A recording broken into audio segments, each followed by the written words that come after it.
This is one of the greatest radio podcasts in the world.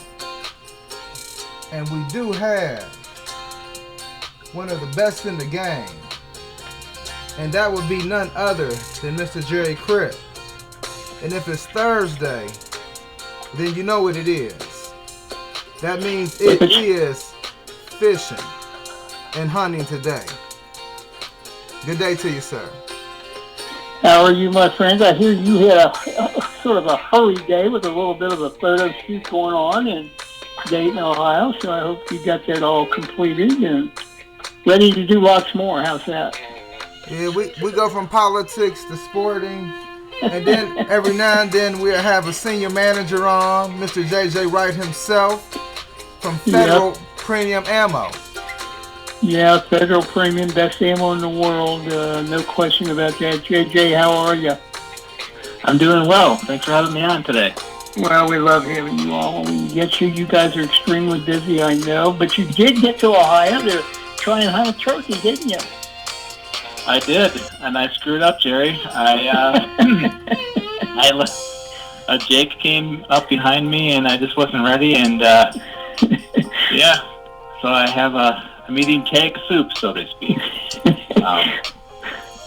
Well, you know, this is a hunt. And I try to explain this to people too, especially if people that are turkey hunters. They know this. They don't have to have this explained to them. That's for sure.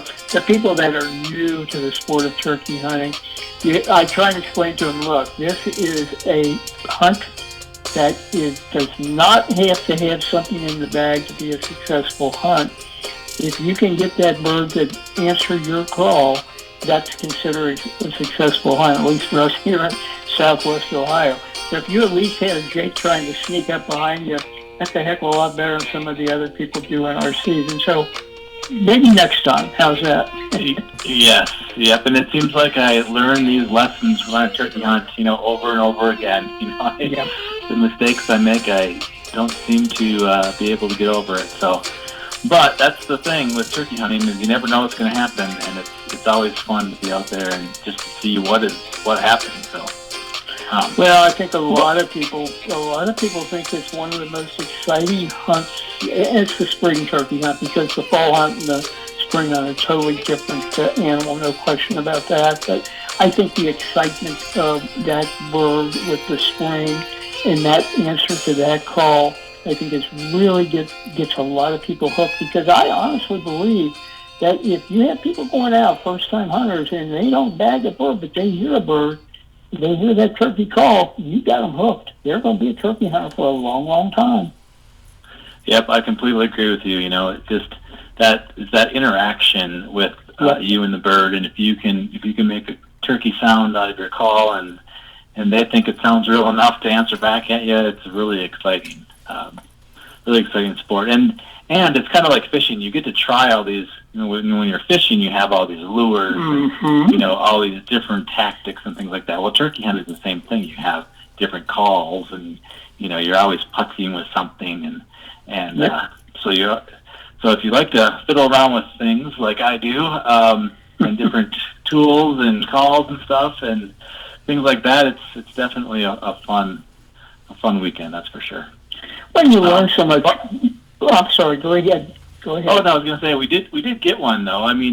So there was 4 of us, and that's what I like about turkey hunting is there's so much camaraderie and there's so much friendships involved with it. And if you're hunting with a friend, you can chat a little bit while you're walking to your setup and things like that. And you get back to camp and you see who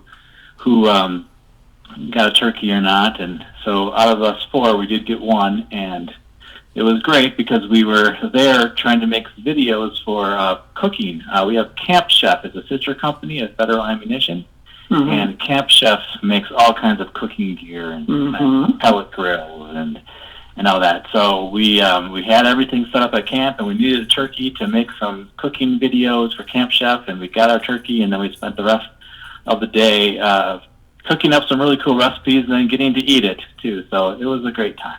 Absolutely. Sounds great. Great hunt when you can enjoy something that's been bagged that day on the grill or whatever the product that you're doing it on, that's adds even more to it. No question about that. That's for sure. What Southwest Ohio, without mentioning any city, well, close to Cincinnati. Were you close to Cincinnati? Well, yeah, it was about an hour east of Cincinnati, West Union. I believe, yeah, familiar with it. Yeah, yeah, that's good turkey territory. It really is. So. Yeah.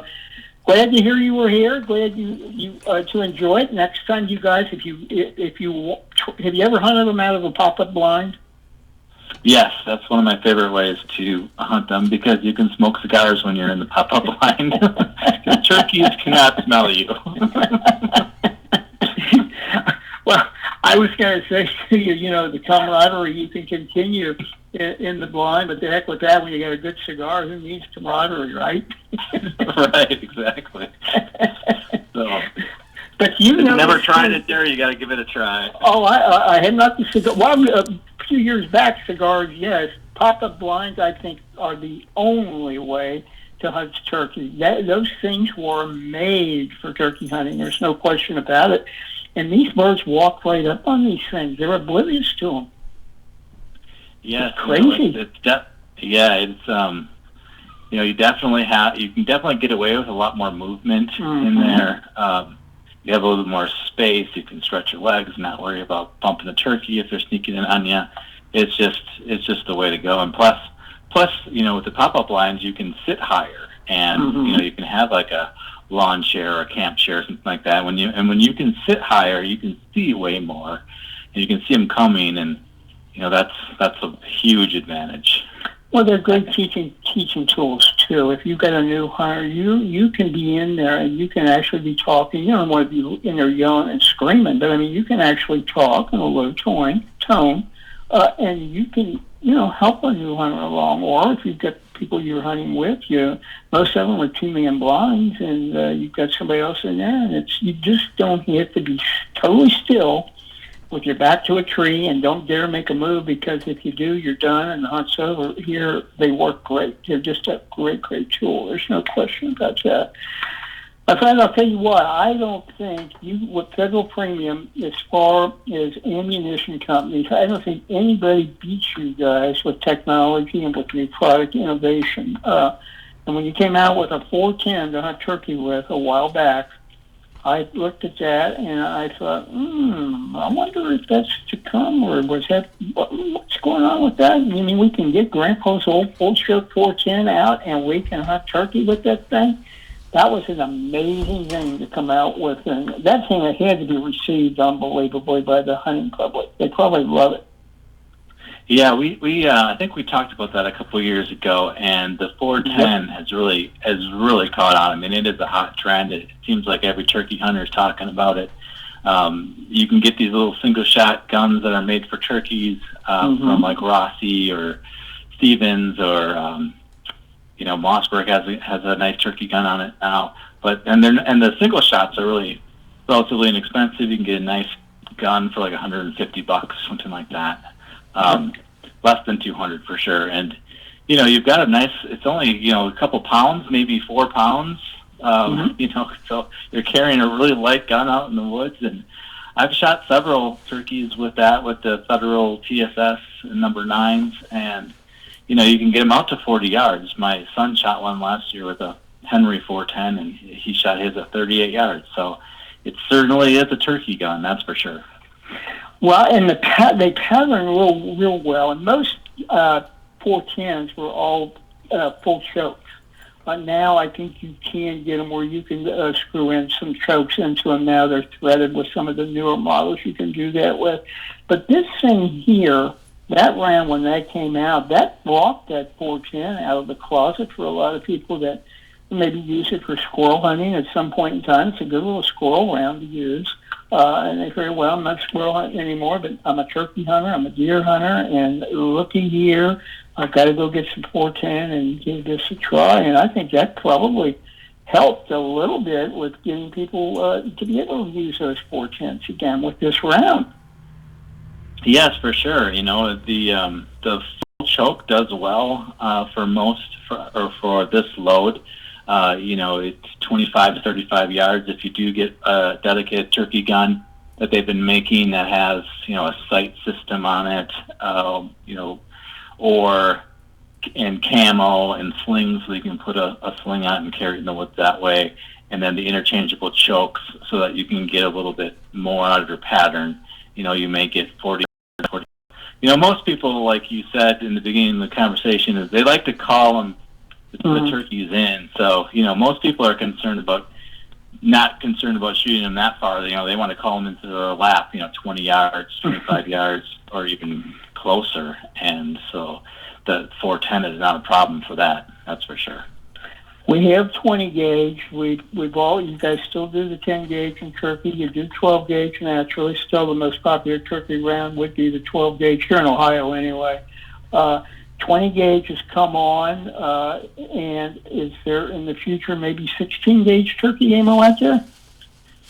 Well, it's funny you should ask, because we do have a custom shop, and that is the Federal Custom Shop. It's an online custom shop, and you can go to the website, federalpremium.com, hit custom shop, and then you can hit shot shell, and that custom shop is basically loads that we can make by hand for you. There's a couple of guys that are really, really good hand loaders, and they've been working in the factory for 30 years. Dave is one of the guys, my friend Dave, and Dave will actually, take the order from the internet, and then he will actually hand make or hand load shot shells for you. And these shot shells are things you cannot get in the catalog, because we can't make we can't sell enough of them to really rationalize using our loading machines to make big batches of these loads, because they won't sell that fast. So, for example, a 28 gauge turkey load or a 16 gauge turkey load, we won't make that and put that in the catalog, because it's just too much. But Dave will certainly make you some 28 gauge or some 16 gauge turkey loads, and he'll hand load them, and he'll put them in a box and ship them to you. And that's the custom shop. I saw in the really cool program. Oh, no question about that. I saw in front of this current catalog about the custom shop, and I thought, boy, there's a neat thing to do, and I'm glad you brought that up. That's a very interesting thing to do, and for the listeners to find out about that, I think that's outstanding, too. How long has that been around? Is this all new this year, or has it been around for a while? It's pretty much new this year. It started, I think, I would say late fall 2019 is when we really started it. And it's been, about maybe a year and a half so far. And it's really just specialty loads. So we're only loading turkey loads in the TSS for that. And so, TSS is an expensive material that we use, but it's so, it's so deadly in the turkey wood, so to speak, because it's such a dense tungsten alloy. It's just so effective. So, and I'm sure you've heard of TSS, but we only do TSS loads, and we'll do the niche ones like 16 gauge, 28 gauge. We do a 12 gauge 2 3/4. So for the folks that don't really want the recoil of a 3-inch load, or certainly not a 3.5-inch load, and they just want a small kind of trap load type recoil, then you can get this in a 2 3/4-inch load, which I think is fantastic. But I'm a sub gauge guy now. I'm completely switched over to sub gauge for turkeys. I don't think I've shot a 12 gauge in a long time. I'm either going to shoot a 20 gauge or a 410. I love my 20 gauge, and that's all you really need in this day and age when you're using really good ammunition like TSS. You don't need anything bigger than that. Well, I think that's a great point you bring up, because there's the secret to that 20 gauge is quality ammunition. That's the secret to it working so good, and that really, really caught on fairly quickly too, didn't it? As far as turkey hunters using the 20 gauge, that became popular pretty quick. Yes, it's way different when you're using a 20 gauge and you have TSS or a Grand Slam or any of the higher quality loads than the 12 gauge was, even 20 years ago. You know, just the difference in the materials and the turkey loads are just so much better that you don't really need to have the bigger diameter shell when you've got good loads in your 20 gauge. Good point. And also too, now with the custom shop, JJ, is there a minimum order as far as the amount of ammo that an individual has to order? No, you can get you can just get one box, which would be 10 rounds. So yeah, wow. there's no minimum on that. But again, it's the TSS stuff, so it's not going to be a $10 date or something like that. You know, it's not going to be a $10 box of shells. It's going to be, you know, a custom made for you TSS load. So it's not going to be a cheap date. But here's the way you look at turkey too. That $10, this also is a one-shot hunt. And what I mean by that, most of the time, you're not out there blasting away a turkey 3, 4, 5 rounds. So people need to understand that a box of 10, and you want to pattern your gun with the same round you're shooting. So you get 3 rounds out of that box to pattern with. You take a round, maybe 2 at the max to hunt with. That's going to leave you a half a box for next season. Oh yeah, I mean you know there's guys out there that will take a box of turkey loads and they'll make sure they'll either take some target loads and make sure that their that their sight system is on, and then they'll shoot one through the gun just to confirm that works great, and then they'll have the rest of the box, and that could last them a decade. You know, sure. You know, even if they shot a turkey, every year, it still lasts a very long time. So. Well, and that's that's a pricey box of ammo, no question about it. But if you look at it that way, and you break it down over the number of hunts or the number of years you're going to get out of that box, it doesn't seem quite as expensive, does it? Nope, it does not. And, again, the target loads you can use to practice, and you can use to make sure your sight system's on, and, there's nothing wrong with that. And, I don't think people practice with their turkey guns enough. Do you? No, absolutely not. You do not do that, period. There's no question about that. The practice with your turkey gun consists of sighting that gun in, and you're ready to go to the field. That's it. Yeah. And I think people should practice with it a little bit more. I do. I mean, I have the luxury of working for an ammo company, so I have a lot of some ammo.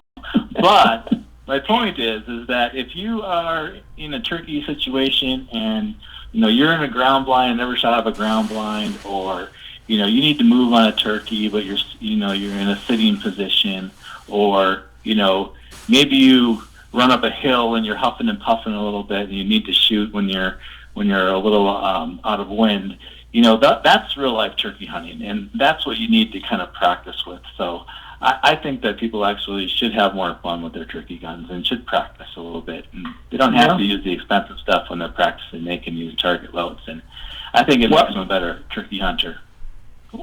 Well, I'm a big fan too. I think of if you do have to have a second round on a turkey hunt, to a finish round, if you will, I think a high brass number 6 is plenty to do that with. You maybe not even need that if you got a turkey that's even to the point it's going to run a little bit.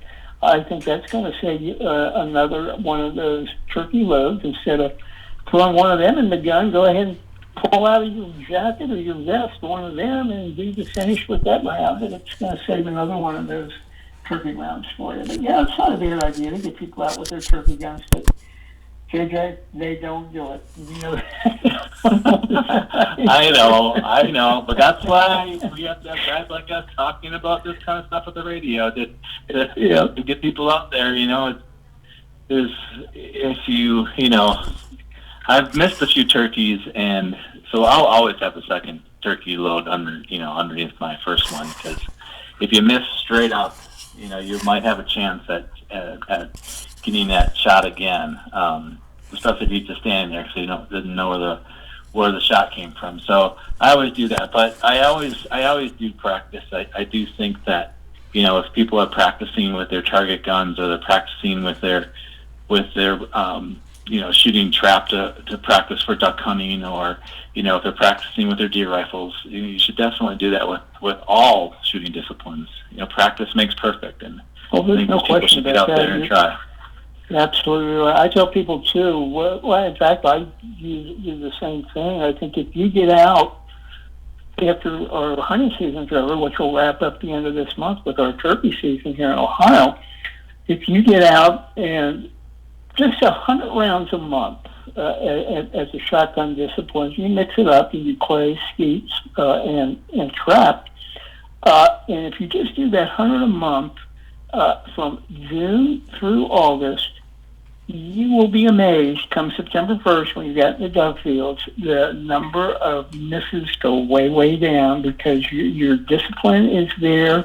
And most of our misses in the dove fields, and most wing shots really are all shooting behind a target, shooting behind whatever bird it is we're shooting at. And I think that skeets are great discipline to help you pick up on that. And cut down on those shooting behind birds. I hit ducks aiming at that lead duck in a flock and wind up hitting and killing the bird behind it. That's because I was trying to. And if you do those disciplines, it's going to make a big, big difference. There's no question about it. I'm a big proponent of getting to the range and everything else. You guys at Federal ought to make up. I often send this because I think when they come out with the number of rounds it takes to kill a dove, the average number is 10, 12, or whatever. Great for the ammo companies, no question about that. I often thought Federal ought to put up big banners on all of these controlled dove hunts. Shoot more, shoot often, shoot lots, shoot Federal. Yeah. I think it'd be a big banner. Great. Nice banner to put up on these controlled dove hunts. But, well, we do have a slogan that we've used in the past, and we're using it again now. But it just says, "Shoot it up, we'll make more." I've not heard that. That's neat. I like that. That's good. Shoot it up, we'll make more. We certainly are making it every day. Well, that's no question. Yeah, 7 days a week, three shifts a day. Yep. My God, you guys have been doing that for years. Well, the popularity too. And with the number of years you've been at Federal, JJ, have you seen, and we've done Federal stuff here, we go way back to Timmy Brandt before doing Federal with radio and TV stuff that we do. Have you seen, in your period of time, the growth of that popularity of that ammunition? You've seen it grow. Yeah, I have, and in fact, I'm actually I'm working on our 100th anniversary projects right now.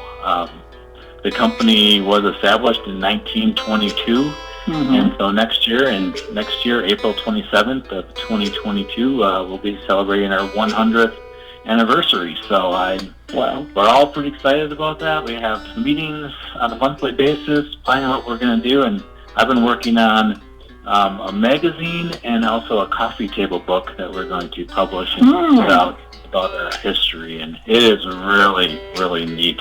Some really cool things in there in our company history. That is going to be neat. That coffee table book will be neat. And you've seen some companies in our industry that we love, the shooting sports and the hunting industry, that have come out and done those kind of coffee table books. And I'll tell you what, well done. So we'll be looking. We'll promote that a lot for you as we get close to that, because that's pretty neat. And we'll promote the magazine too. Are you going to have like commemorative 100th anniversary ammo for for turkey, for waterfowl, things like that? Yes, we are going to. That's not 100% decided upon yet. That's why we're having our meetings, at least once a month. But we are going to bring back some retro packaging.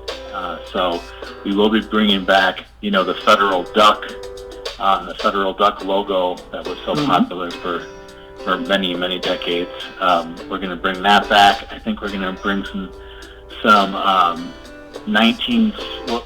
the centerfire handgun and centerfire rifle was actually established in 1963. And so we are going to bring back our 1963 red, white, and blue boxes, and we're going to sell some 30-06 and some standard classic rifle loads out of those 1963 boxes. So that's going to be pretty cool. And then we'll have some, with the steel shot, we came out with steel shot in the 70s. You know, the federal government required it, I believe, in the early 90s for all federal lands. We were making it, over a decade before it was required. So, we'll probably do like a 70s box on some duck loads, maybe something from the 80s. But there's a lot of funky packaging out there that looks, the design and all that stuff from 4 or 5 decades ago is so different than today, and it's just going to really stand on the shelves, and it's really going to be nostalgic and cool and classic. That's neat. Me being the federal fan that I am, I'm really looking forward to that. That sounds like some pretty neat stuff for sure. You guys make up some 100-year anniversary hats, T-shirts, and that type of thing. You sell a ton of those too. There's no question about it. So yeah, we're gonna do a lot of that, and it's gonna be pretty cool, and it's really fun to be on a project like that. So. You had mentioned too, well, federal lands required to go to all hunting, no matter what type it was in the 90s. When did we have to go? Do you recall when we had to go to that with waterfowl? Was that early? I know it was early 70s. Was it late 60s, 70s? Were you talking steel right now? Yeah. Non-toxic shot? Yeah. I feel like I'm gonna make a mistake here, and everyone's gonna chime in and tell you I'm wrong. But I believe that we started making the steel shot in the late 70s, early 80s. Okay. But the federal government didn't require it until I thought it was the 90s, so like the early 90s. I think that's correct with whatever type of hunting, whether it's, pheasants or whatever. But with waterfowl, I think that 80s, somewhere in the 80s is correct. Was it in the 80s? Yeah. Yeah, it could have been the 80s. I'm trying to get 100 years into a one magazine, but I get all mixed up on when things were. But that's the cool thing about these books, just the history of hunting ammo in general, and it will just be, answer a lot of people's questions, and it'll also really, bring back memories of when people started using certain cartridges or certain types of ammunition, like the steel shot. And it'll really just remind people of all the different changes that have happened over so many decades. It's really going to be cool. Well, there's no question about that. You'll be waking up in the mornings wondering what year it is. all these different years in that book. You'll say, what year is this one? Exactly. But tell me, again, I'm sorry I didn't have the right answer on the steel shot, but I know that it is a kind of a neat story there, and I think people will be interested. Well, I agree with you. And I think you're right, though. I think you've got the right area with that. I honestly didn't know either, so I thought, I know we had to do it for a number of years now as far as with waterfowl with steel shot, but I couldn't remember.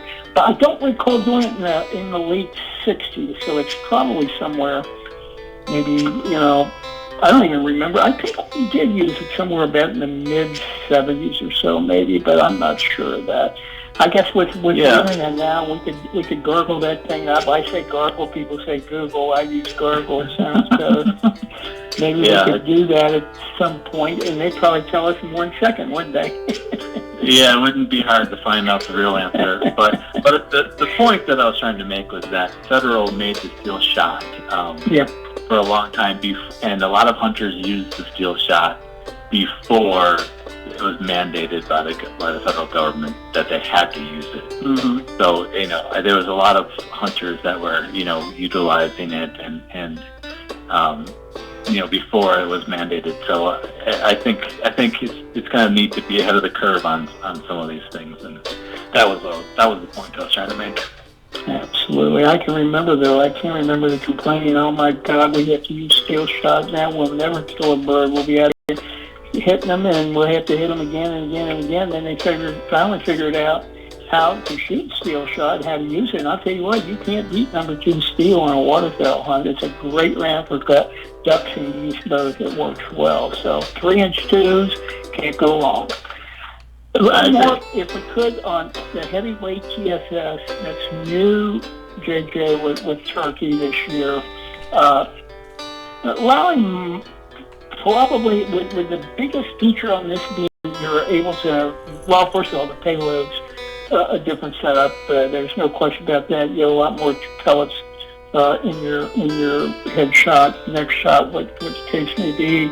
But also extending range with this round, is that one of the big features of it too? Yeah, so TSS it stands for tungsten super shot. It's a tungsten alloy. It's a very heavy, dense material. The scientific terms would be 18 grams per cc or cubic centimeter for the makeup of the alloy. So it's a very dense product, and so you can take like a number 9 size pellet, and that would be equivalent to like a 6 lead shot sized. So the size of that is so small that it carries its penetration energy and its velocity longer at longer ranges, and it's a small pellet, so that the penetration or the piercing power of it really is better than the larger size shot. So you have longer range, and then of course because you have smaller pellet size, you have a lot more pellets in the hull. So you have more pellets on target, and you have a longer range because of the material of it. And so that's the power of TSS. This year, we didn't have anything really brand new this year. We did do another load, which was like a mixed load. It's a size 8 and size 10 in the load, so that you can have a little bit more pellets than if you're just doing like a straight number 7s or something like that. So we have been doing some mixed sizes in our loads, and we did one this year. But otherwise, it's been out for probably 5 years or so, and it's just awesome. I mean, I don't think you can open up a turkey hunting magazine and not see someone talking about TSS. So, and all the companies are doing it now too. So. Lead the way, Federal, again, and now the other ones are following suit. There you go. But probably here with the current catalog, they've got available in a new 12 gauge, 3-inch, 2-ounce, 7 and 9 shot payload on that heavyweight TSS, and then also you've got one at 20 gauge, 2 3/4 inch with an ounce and an eighth of number 9 on that same shell. And then it's got also the mix, like you had mentioned, new blended loads combined 7 and 9 or 8 and 10 tungsten super shot. But I'll tell you what, some payloads topping 1,000 pellets. That's unbelievable. Yeah, the 3.5 inch, which I don't understand why anyone would want to shoot a 3.5 inch, but you certainly could if you wanted to. But that's going to have about 1,006 pellets. Oh my gosh. Yeah. 1,006. No. I think I'll leave the 3.5 inch for it. It is, and that's what we don't need that. The 3 inch. I like 3 inch. Yeah. We'll go with that. That 3.5 inch. Shoot that with some heavy duty waterfowl loads. You'll know you shot a few of them. Sure. Oh yeah. Well, and there's a lot of people who shoot 3.5 inch. I think that's pretty cool. It's probably our number one seller. I mean, people love the 3.5 inch. It's a big seller, so anyone out there shooting that, that's great. But I guess I'll take my 20 gauge. Well, Good point. And too, there's still, like I mentioned earlier, there's still a number of 10 gauge turkey hunters out here too. I'm telling you, they still like that 10 gauge. Like that old Ithaca Model 51, I think it was, that semi-auto Ithaca 10. That was a popular gun around here for sure, and they're still out there. They're still out there after that turkey or after that goose. They're still trying to do that with a 10 gauge too. Couple other rounds here, and then we'll talk a little bit on target before we let you go. But meat eater, 3rd degree with heavyweight TSS. Tell us a little about that round. So that round is it's called 3rd degree because there's 3 different types of shot in it. The first shot is just a a lead number 6, but that is the flight stopper lead. So if you're familiar with our black cloud loads, the flight stopper pellet is not a round pellet. It's kind of a Saturn shape. So it has like a cutting edge around it. And so it kind of looks like the planet Saturn because it's got that ring around it, and that's like a cutting edge. And so that's in the front of the load when we stack the different shot types on top of it, and that's on top. So that comes out of the muzzle first, and because it has that cutting edge on it, it's going to open up. It's gonna basically have a wider pattern because it kind of swerves or curves when it comes out of the barrel, and so that's going to allow you so you do not miss a close-up turkey. There's a lot of people out there who are shooting these, TSS loads and these really tight choke tubes, and when a turkey comes in at 10 yards or whatnot, they'll miss it because it's like shooting a slug at that close of a range because it's just not opening up wide enough. So the third degree changes that and allows that number 6 flight stopper pellet to open up right away, and so you're not going to miss a turkey close up.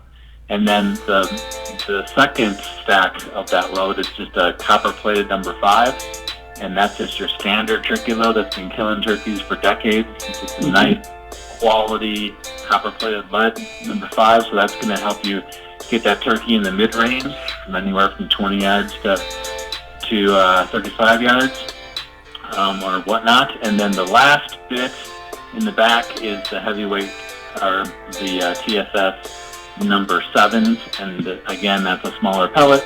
That's going to carry its penetration energy and its velocity at longer ranges, so that's going to help you kill that turkey at 35 yards all the way up to 60 yards or whatnot. So the third degree really gives you the best of everything. It's a close range shot, it's a medium range shot, and it's a long range shot.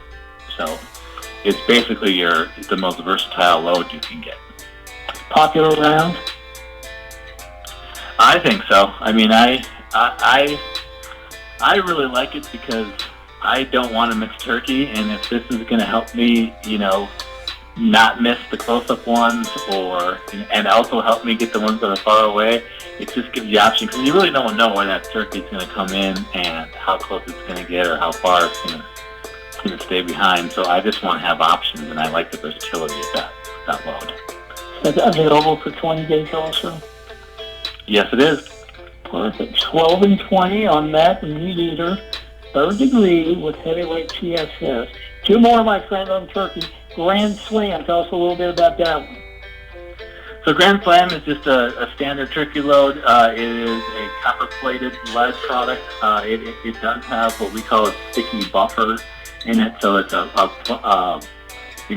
white granulated buffer in that shot, and so we also use a roll crimp on that load. So we put the copper-plated lead in the hull, we put the buffer in there, and then we put a overshot card on top of that and really press down the buffer into the copper-plated lead shot. So, and then we do a roll crimp on top of that card, so it's really tight and just kind of really pushed into that load. So when it does come out the muzzle, it stays tight, and it works great. It's definitely, if you don't want to spend the money on TSS, that load is going to get you a nice tight pattern.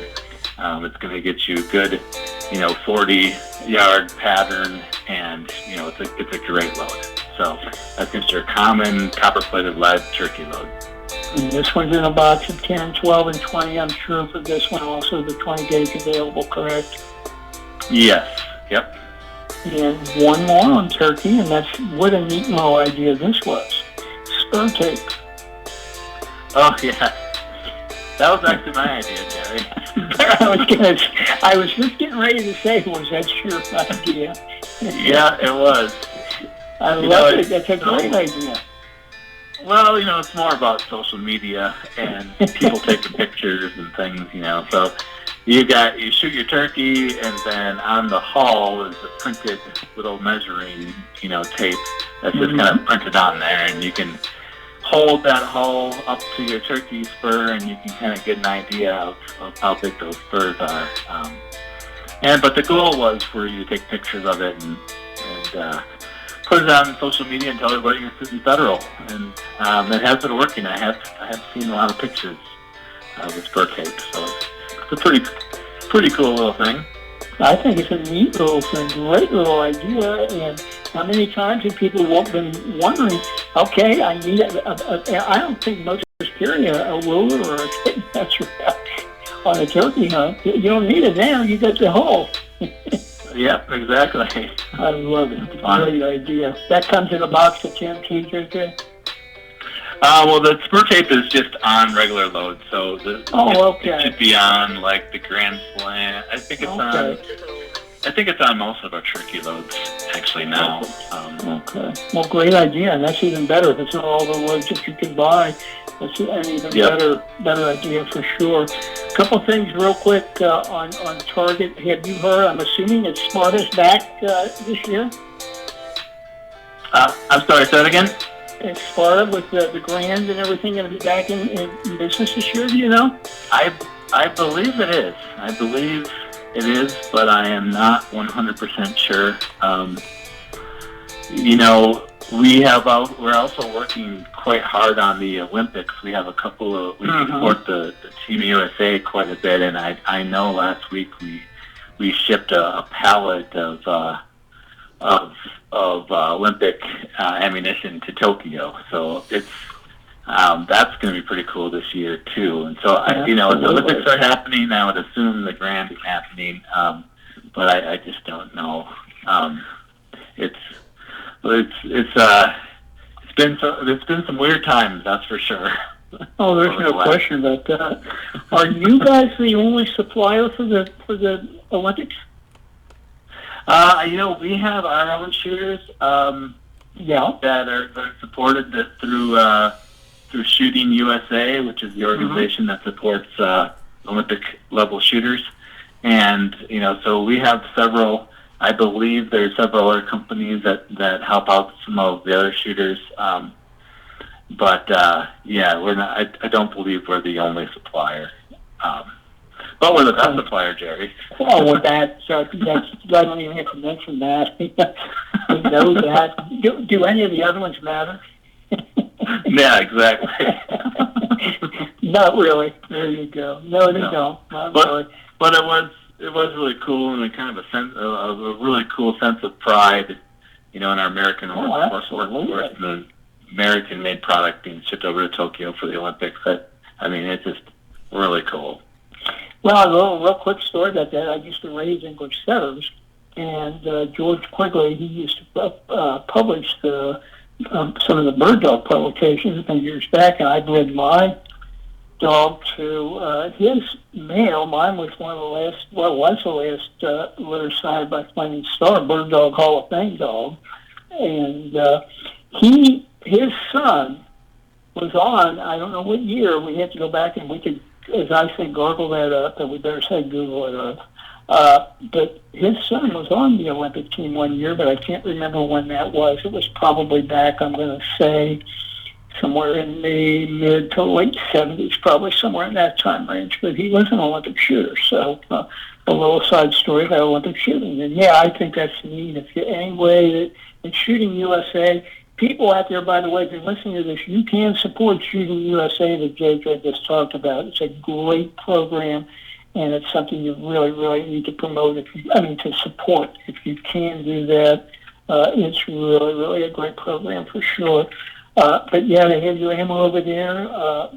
That's pretty neat, without a doubt. Can we get any better with? I'll tell you what. I don't think you can get any better with the lineup again of targeting ammo for the shotgun disciplines than what you guys provided at Federal. My God, gold medal's been around for how long? It's been around a long time. Yeah, gold medal is great. We Top Gun. You can we sell so much of that. You can actually buy some Top Gun target loads online. We sell direct now. I don't know if you knew that, but for the last about year and a half, we've been selling direct to consumer, and you can look up on your loads and you can see the availability of them, and you can buy direct some target loads on there. So, you know, that's the blue box stuff, and you know that works really great, and you know, we have a lot of different options in it. Seen a lot of empty blue boxes, JJ, at the range, and where you don't have to guess twice to know what that blue box holds. Yep, exactly. There's no question. That's a great round. And then we've got the good old 2 3/4 inch paper hull gold medal that's been here since 1922, maybe. Has it been that long or not? Yeah. I mean, iterations of it has been around, but you know, we're probably one of the only manufacturers left still making the paper hulls, and we still make them on the you know, the machinery that has been around for decades and decades and decades. It's really cool to go into that. There's one building on the campus that makes it, and you have all the hot wax, and you have the paper rolling machines, and you have the dehumidifier room, or you know, the humidity room. You have all this. You have all these old wood crates that still hold them all, and you know, the machines are from the 50s, and it's just really cool to see. And everyone loves. There's a lot of people who love paper, and it's pretty much the smell from the paper that they like, that they're addicted to, I think. There's no question about that. I often kidded Timmy Brandt and really, and Jason probably too, Jason Nash, about the same thing. About you guys need to make a cologne out of that smell. You'd sell a bunch of it and put it in a bottle. This looks like around in a bottle that looks like 12 gauge, and you got the fragrance of that smell. You'd sell a lot of that. It would work. Yep, I would agree. But that's true, and that's such a neat thing. And that's never going to go anywhere, is it? I think that thing is probably still very popular. That paper round. Yeah, I think so. I mean, I think that if people like it, people want it, and you pretty much have to get it from us. Our competitors aren't doing it, and you know, it's one of those things that it's probably not. We probably don't make the most money off of it, but we still make it because it's so, you know, people want it, and it's part of the brand, and it's been around for 100 years. So you got to keep that brand going, and so it's a really cool product. Absolutely. And last thing before we let you go, my friend, I thank you for extending a little time with us instead of going to a break in the middle. I thought we'd keep it real quick and get done, and then that way you can be off and ready to go back to all the projects you've got going on, et cetera. But anything as far as the shotgun rounds for Target, anything new that people need to look for? No, nothing really new. I mean, with the ammo demand and everybody, interested in shooting more new gun owners this year and all that stuff, we decided that we weren't going to release anything new on the Target side of things and just keep everything the way they are, so that we could just keep building more and more every day. And so we just wanted to kind of keep it simple this year. You did hear that we're extending the week to 8 days and 30-hour days. You did hear that, didn't you? I did not. Well, I thought maybe that might help you guys out a little bit here, an extra day and a few extra hours per day. Well, don't tell my wife that. She's going to make me mow the lawn again. Now, you're probably at the point with her already. When you show up, she said, "Who are you?" Right, exactly. Well, Fred, as always, I thank you. Let's plan on getting back, if we could, sometime before we get into Dub, which is September 1st, but maybe sometime in July to get people late July, mid-July, and we'll also talk about the continuing products and things that are going to happen for the 100th anniversary. But we can also, at that point, a little bit about how successful the shooting people went at the Olympics. We can mention that in July. Yep, that's true. Go USA. Absolutely. All right, Terry. Shoot federal, shoot lots, shoot often. Shoot them up, we'll make more. I like yours better. All right. Thanks, Terry. Have a good one. Take care. You too. Bye-bye. There you go. J.J. Wright, Federal Premium Communications PR Director. Thought we'd keep him instead of taking that little break in the middle, Sydney. Now, let's take that break. We'll come back with more. We'll have Sydney and myself. We'll be back with you right after this. And this is your Fishing and Hunting Today update. And I'm your producer, Sid Davis. And I'd just like to touch base with you guys about pretty much everything at this point. You guys could have been listening anywhere in the world, any podcast in the world, but you chose to listen to us. And of course, we appreciate that and we thank you for that. But also touching around the world, I would like to give you a little update on the weather.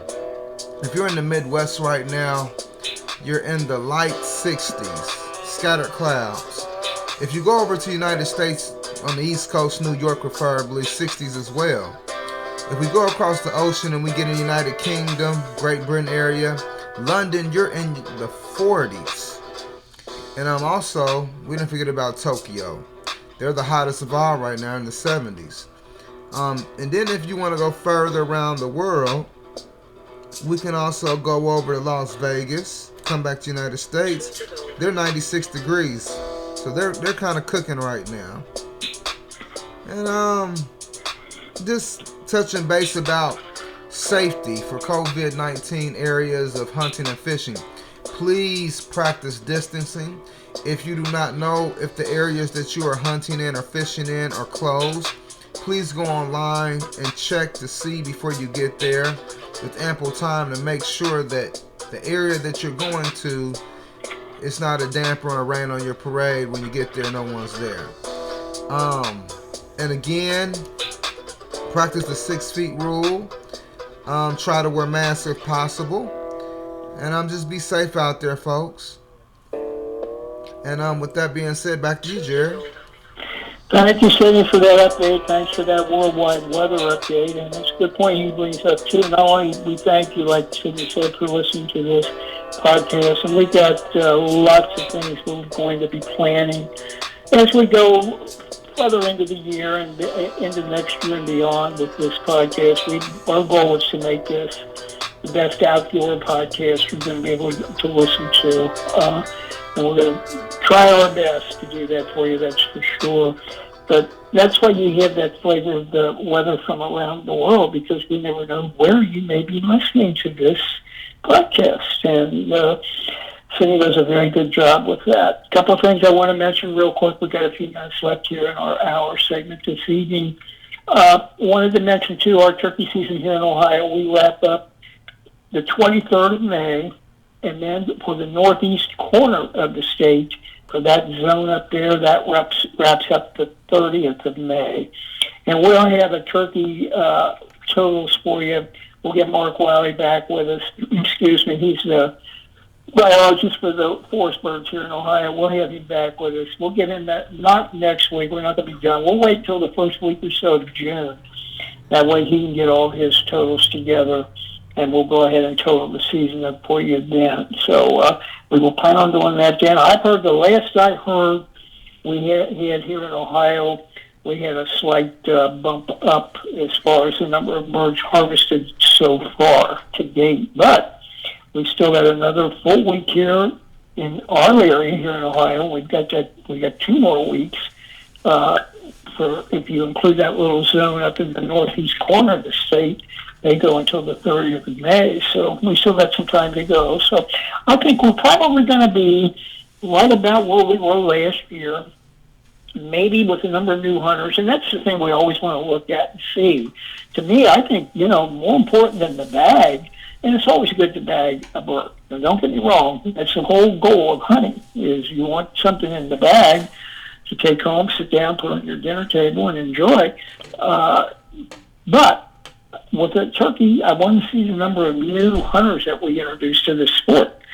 We had 87,000 people sign up to draw hunts, so I'm thinking some of them are probably turkey hunters. So I want to see if we had a number of new turkey tags sold, and that's the thing I want to find out from Mark when we have him on here. We'll get him probably that first week of June. Now, keep in mind, if you still got a tag to fill, and if you're not hunting the evening hunt, what I call the roost hunt, I think you might want to try that. And you'd be surprised the opportunities that people overlook by not hunting that evening hunt.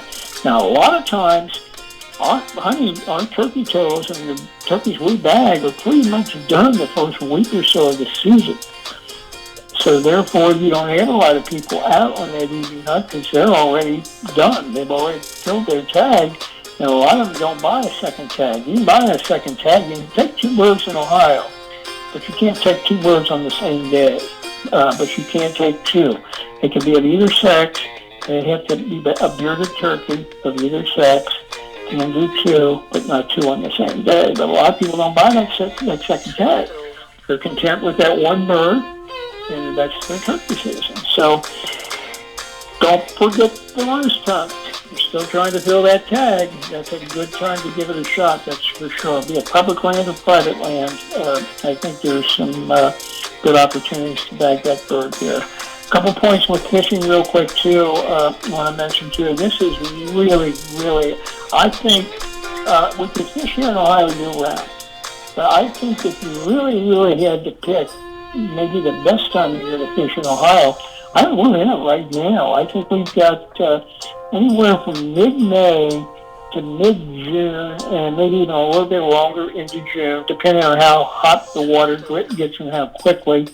You got that post-spawn break for bass. That usually happens about mid-June to, depending again on the weather, water temps. That usually happens towards the end of the month of June, somewhere in that area. This can maybe be the best time of all to be fishing here in Ohio, because all species you have an opportunity in the spring. So if you're a fisherman, you know that. If you're somebody that, again, we picked up new people that enjoy fishing. We picked up a lot of new people that fish here in 2022. So if you're looking for opportunity, I think this could be some of the best time of the year to be fishing, and that could be right now, this time of year. Well, then JJ Wright was with us earlier, and don't forget Federal Premium. No matter what the game, the target, or what the sport being the species that you're hunting, Federal Premium is about the best ammo you're going to be able to do it with. Complete lineup, and now I have the custom shop. That's a neat thing they have available too, where they can make a round for you to your specs, and there's no limit on there's no minimum on the number of rounds that you need to order. That's pretty neat. And you can now, with like 12 gauge Top Gun, you can have that direct ordered from them and shipped right to your door. So that's not a bad thing either. So good things from Federal, as always, from them. We'll tell you back sometime in the summer. We'll get an update on how we're going with the Olympics with our shooting team. And then we'll get into dove loads and even some upland loads. We'll start talking about that with him too for the upcoming seasons. And like City, whenever you're in the area, Rib City, Hamilton, Ohio, 513-829-7427, where we like to say where ribs are simply Cincy's best. So the next time, get out, enjoy the outdoors, stay tuned. We'll bring you new programming every Thursday evening here on Fishin' and Huntin' Today. We'll see you next time.